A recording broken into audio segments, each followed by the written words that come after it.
ఓం హ్రీం క్లీం క్లీం సర్వ సంహార స్వాహ. సకుని పిలవండి. ఎక్కడుంది ఆ సకు? త్వరగా పిలవండి, పిలవండి. యమునా,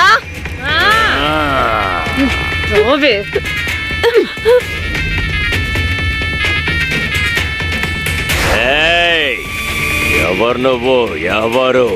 భూతానివా, దయ్యానివా, పిశాచానివా, పురివి దయ్యానివా, ప్రేతాత్మవా?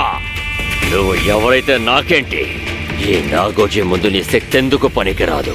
నేను నిన్ను నా గుప్పెట్లో బంధిస్తాను.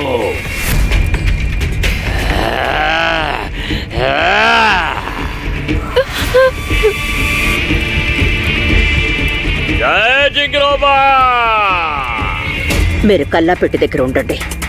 ఎవరిని లోపలికి రానివ్వకండి. జాగ్రత్తగా ఉండండి. వెళ్ళండి.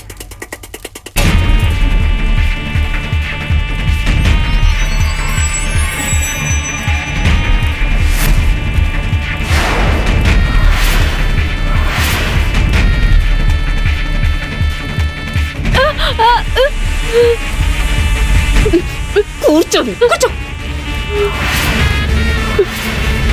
హే మనోరమా, దీనికి గాలి సోకింది. ఈ కోడలకి దయ్యం పట్టింది. ఇది సక్కు కాదు. ఇది ఇప్పుడు సక్కు కాదు. దీని దేహంలో ప్రేతాత్మ ఉంది. ప్రేతాత్మ. అయ్యో లేదు లేదు, నేను సక్కుని. నేను ప్రేతాత్మ కాదు. నేను సక్కుని బాబా గారు. కూర్చో. లేవకు. ఆ చోటు నుంచి కదలకు. లేవడానికి ప్రయత్నిస్తే తాళతో కట్టేస్తాను. అది నల్ల బావిలో ఉన్న ఆత్మ దీని దేహంలో దూరింది. మర్యాదగా ఈ నాగోజిని శరణు కోరు, లేదంటే నేను అంతం చేస్తాను. ఓం ఫట్ స్వాహ. హే మనోరమా, రొట్టె తీసుకురా, బెల్లం తీసుకురా, రొట్టె తీసుకురా. వత్సలా, బెల్లం ముక్క రొట్టె తీసుకురా.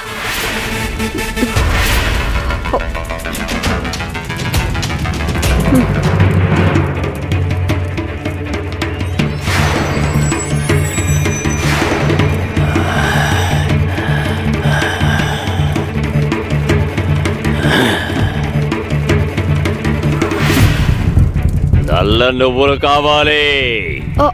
అలాగే అలాగే. వత్సలా, ఇంకా ఇక్కడే నిలబడ్డావేంటి? వెళ్ళి నల్ల నువ్వులు తీసుకురా. వెళ్ళు. నేను వయసులో ఉన్న ఆడపిల్లనా చలాకీగా తిరగడానికి? యమునకి చిన్న పని కూడా చెప్పదు.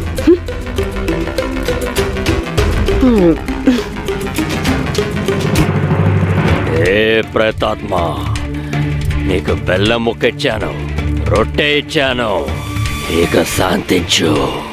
నువ్వెవరు? నీ పేరేంటి? వెంటనే బయటికి రా. నువ్వు ఈ పిల్లకి మాత్రమే కనిపిస్తావా? అయ్యో బాబా గారు, అది ఇంకెవరో కాదు. బాలకృష్ణుడు నన్ను కలవడానికి వచ్చాడు. ఊరుకురాలా, ఇదంతా నీ భ్రమని తెలుసుకో.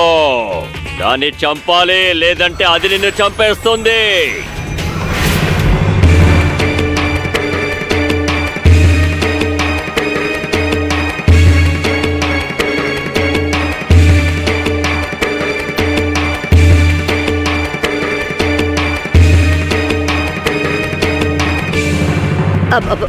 బాబా గారు,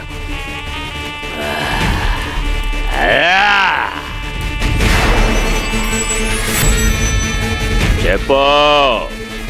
నువ్వు ఎవరు? నీ పేరేంటి? తన దేహంలో ఎందుకు ప్రవేశించావో చెప్పు. తన ప్రాణం తీస్తావా? ఎవరిని బలి తీసుకోవాలనుకుంటున్నావు నువ్వు? చెప్పు, ఎవరిని బలి తీసుకోవాలనుకుంటున్నావు? లేదు బాబా గారు, ఈ రోజు ఉట్టి ఉత్సవం ఉంది కదా, అందుకే బాలకృష్ణుడు నన్ను కలవడానికి వచ్చాడు. నేను చెప్పేది నిజం, నన్ను నమ్మండి. ఆపో. ఏంటే మళ్ళీ మళ్ళీ అదే చెప్తున్నావు? నువ్వెలా మాట వినవే, నా పద్ధతిని ప్రయోగిస్తాను. ఏ మనోరమా, ఎండు మిరపకాయలు, ఎండు మిరపకాయలు కావాలి. అలాగే అలాగే, సరే. నేనేమైనా దీని పని మనిషినా? మిరపకాయల పొగ దీనికి వెయ్యాలి.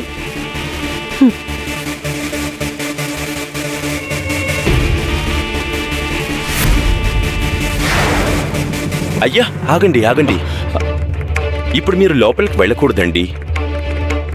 మీరు నన్ను ఎందుకు లోపలికి వెళ్ళినవడం లేదు? నన్ను గుర్తుపట్టలేదండి. నేను శివప్పని, మనోరమ్మ గారి వేయింకోండి. అరే గుర్తున్నారు, మిమ్మల్ని ఎలా మర్చిపోతాను. కానీ నన్ను క్షమించండి, మీరిప్పుడు లోపలికి వెళ్ళకూడదు. ఎందుకంటే ఇది అమ్మగారి ఆజ్ఞ. మీరొక పని చేయండి, వెళ్ళి అక్కడ అరుగు మీద కూర్చోండి. మీరు వచ్చారని అమ్మగారికి చెప్తాను. నన్ను ఎందుకు లోపలికి వెళ్ళనివ్వట్లేదు? అసలు లోపల ఏం జరుగుతోంది? నాతో సూటిగా మాట్లాడతావా? నీకు ఎంత ధైర్యం? నాకు వచ్చే సత్తా ఏంటో చూడాలనుకుంటున్నావా? ఇప్పుడు చూపిస్తాను.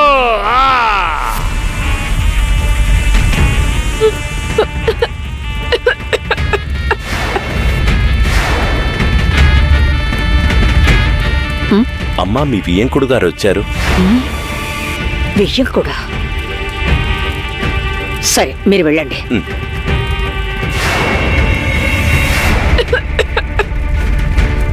ఇదిగో వసంతరావు,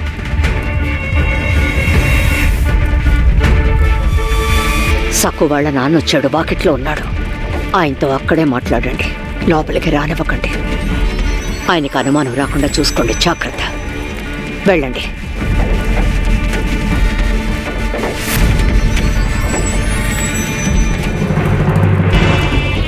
నువ్వు నిజం చెప్తావా లేదా? చెప్పకపోతే ఇంకొన్ని మిరపకాయలు వేస్తాను. చెప్పు, చెప్పవే. తన దేహంలోకి ఎందుకు వచ్చావు? నువ్వు ఎవరో నాకు తెలియాలి. అయ్యో బాబా గారు, నేను చెప్పేది వినండి. నన్ను కలవడానికి చిన్ని కృష్ణుడు వచ్చాడు. నీలం రంగు పట్టు వస్త్రాలు ధరించాడు. చేతులకి కాళ్ళకి పూలమాలలు చుట్టుకున్నాడు. అతని తల మీద ఎంతో అందమైన నెమలీకుంది.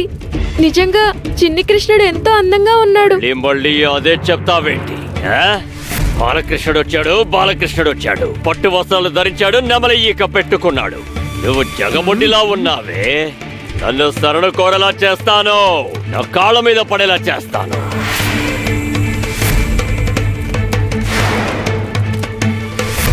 నిలబడినా కూర్చున్నా, మేలుకున్నా నిద్రిస్తున్నా, నా గురువు జింగ్రూబాని స్మరించాలి, లేదంటే నీకు మరణం తప్పదు.